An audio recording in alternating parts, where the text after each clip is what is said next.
옛 조선시대 남도의 번화한 포구 황포에는 민서희라는 이름의 과부가 살고 있었습니다. 그녀는 비단 치마에 술을 놓은 저고리를 즐겨 입어 그 자태가 마치 활짝 핀 작약꽃과 같았다고 합니다. 그러나 사람들의 감탄을 자아내는 것은 비단 그녀의 아름다운 외모뿐만이 아니었습니다. 그녀의 지혜와 사업수완은 실로 놀라웠기 때문입니다. 본래 홍주란이라는 이름을 가졌던 그녀는 19에 시집와 25의 과부가 되었으니 남편과 함께한 세월은 고작 6해에 불과했습니다. 남편 최덕호는 새우젓 도매상을 하던 건실한 사내였으나 풍랑이 거세던 어느 날 배를 타고 나갔다가 영영 돌아오지 못했습니다. 젊은 과부가 된 서희에게 시댁어른들은 재가를 강권했지만 그녀는 단호히 거부했습니다.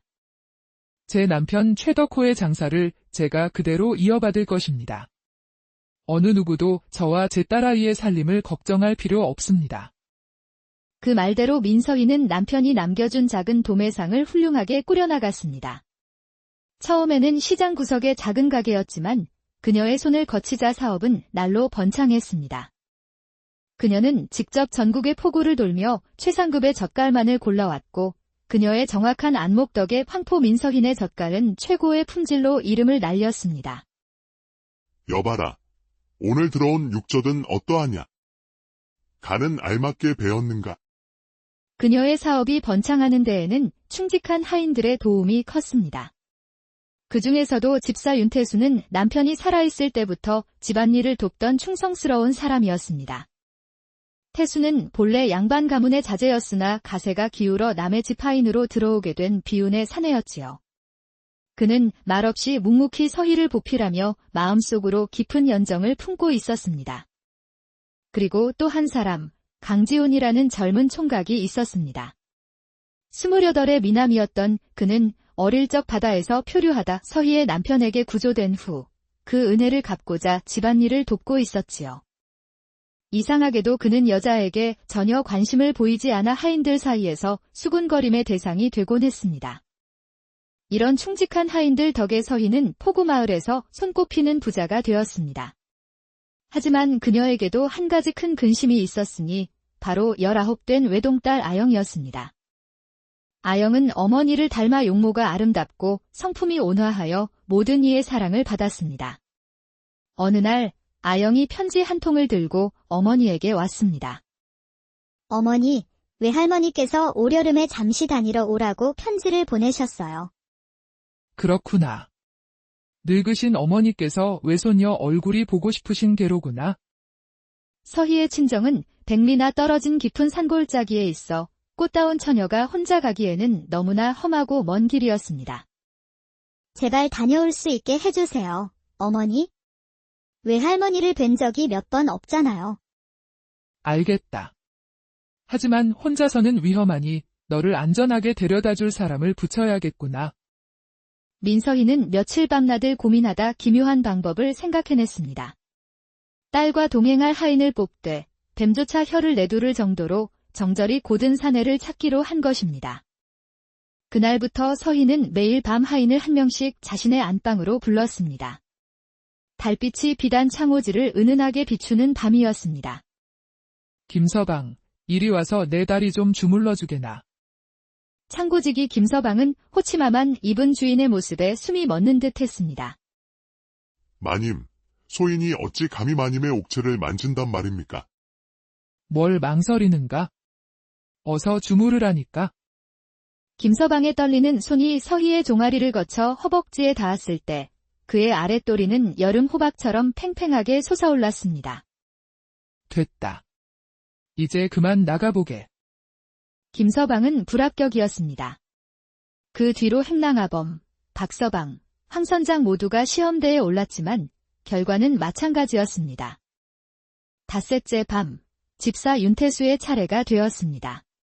그는 양반 출신답게 예를 갖추려 했지만 서희의 유혹 앞에 결국 이성을 잃고 말았습니다. 마님, 제가 감히 어찌... 그는 오랜 세월 품어온 연정을 이기지 못하고 그대로 서희를 덮쳐버렸습니다. 남편이 죽은 후 수년간 잊고 살았던 쾌락의 서희는 잠시 정신을 잃었지만 정신을 차린 후 그에게 말했습니다. 일어나게. 오늘 일은 없었던 것으로 하겠네. 나가보게. 집사 윤태수 역시 불합격이었습니다. 마지막으로 남은 것은 젊은 총각 강지훈 뿐이었습니다.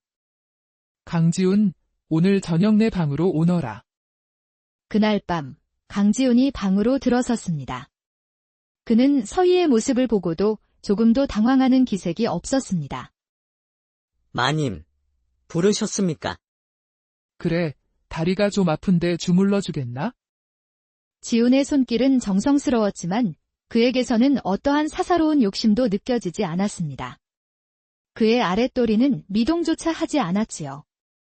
자네는 고자인가? 아니면 내가 여자로 보이지 않는가? 소희는 여자에게 관심이 없습니다. 서희는 반색했습니다. 드디어 딸을 맡길 사람을 찾은 것입니다. 알겠다. 이제 나가보게. 이튿날 외동딸 아영의 동행인으로 강지훈이 뽑혔습니다. 아영아, 강지훈을 데려가거라. 그가 너를 안전하게 외가까지 데려다 줄 것이다. 정말요, 어머니? 감사합니다.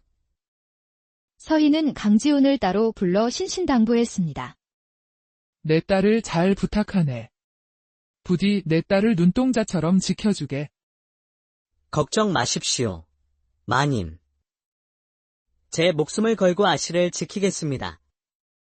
그렇게 두 사람은 외가를 향한 백리길을 떠났습니다.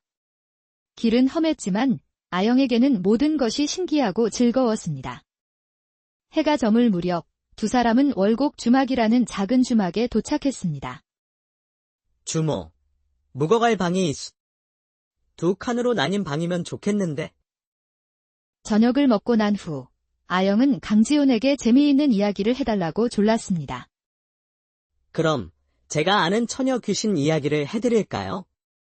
강지훈은 마치 직접 본 것처럼 생생하게 무서운 이야기를 들려주었고 겁에 질린 아영은 그의 팔에 바싹 매달렸습니다.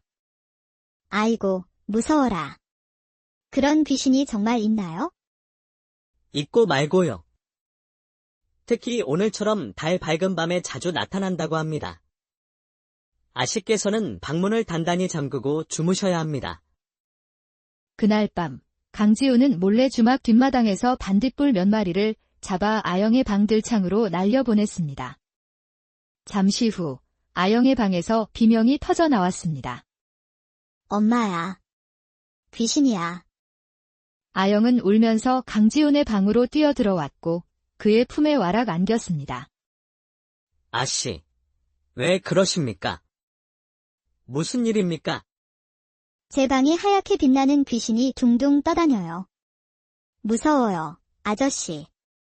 혼자서는 못 자겠어요. 사실 이 모든 것은 강지훈의 계획이었습니다. 그는 마님의 신임을 얻기 위해 일부러 욕정이 없는 척 연기했고 딸과 단둘이 있을 기회를 노렸던 것입니다. 그날 밤 두 사람 사이에 무슨 일이 있었는지는 아무도 모릅니다.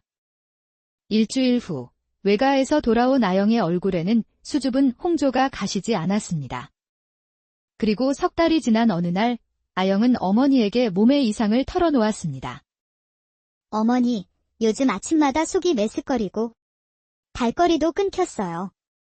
민서희는 딸의 뱃속에 아이가 생겼음을 직감했습니다. 그녀의 얼굴이 분노로 붉게 타올랐습니다.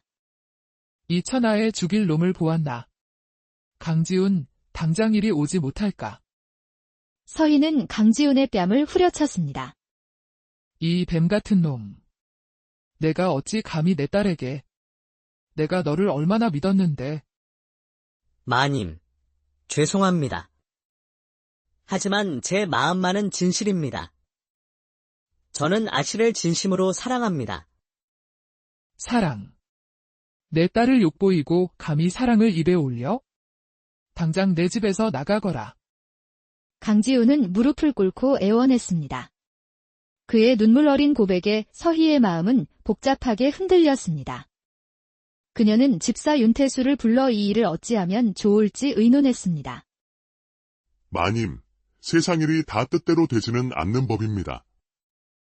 아씨와 곧 태어날 아이를 위해서라도 두 사람의 혼인을 허락하시는 것이 최선일 듯합니다. 깊은 고뇌 끝에 서희는 결단을 내렸습니다. 그녀는 강지훈을 다시 불렀습니다. 좋다. 내 딸과의 혼인을 허락하겠다. 하지만 벌을 받아야겠다. 3년간 품삯은 반으로 줄이고 일은 2배로 해야 할 것이다. 그리고 평생 내 딸을 아끼고 사랑해야 한다. 감사합니다. 마님. 평생 마님의 은혜를 잊지 않고 아씨를 행복하게 해드리겠습니다. 그날 저녁, 서희는 정원을 거닐다 집사 윤태수와 마주쳤습니다. 집사, 자네는 언제나 나에게 현명한 조언을 해주는군. 생각해보니 이 집안에도 이제 사내 어른이 필요할 듯싶네. 그녀는 윤태수에게 청혼했습니다. 윤태수는 꿈에도 그리던 일이 현실이 되자 감격의 눈물을 흘렸습니다. 마님의 뜻이라면 소인이 평생 마님을 받들겠습니다. 그해 가을, 민서희의 집에서는 하루에 2번의 혼례가 치러졌습니다. 오전에 민서희와 윤태수가, 오후에는 딸 아영과 강지훈이 백년가약을 맺었지요. 다음 해봄, 아영은 건강한 사내아이를 낳았고 그해 겨울에는 서희 또한 40의 나이에 어여쁜 딸을 낳았습니다. 한때 위기에 처했던 민서희의 집안은 2번의 혼례와 2 아이의 탄생으로 다시금 웃음꽃을 피우게 되었습니다. 강지훈은 약속대로 성실하게 일하며 장모와 장인을 공경했고 윤태수는 든든한 가장이 되어 사업을 더욱 번창시켰습니다. 민서희는 자신의 지혜로운 선택이 가져온 행복을 보며 사람의 진심을 알아보고 실수를 용서하는 것의 중요함을 자손들에게 가르쳤다고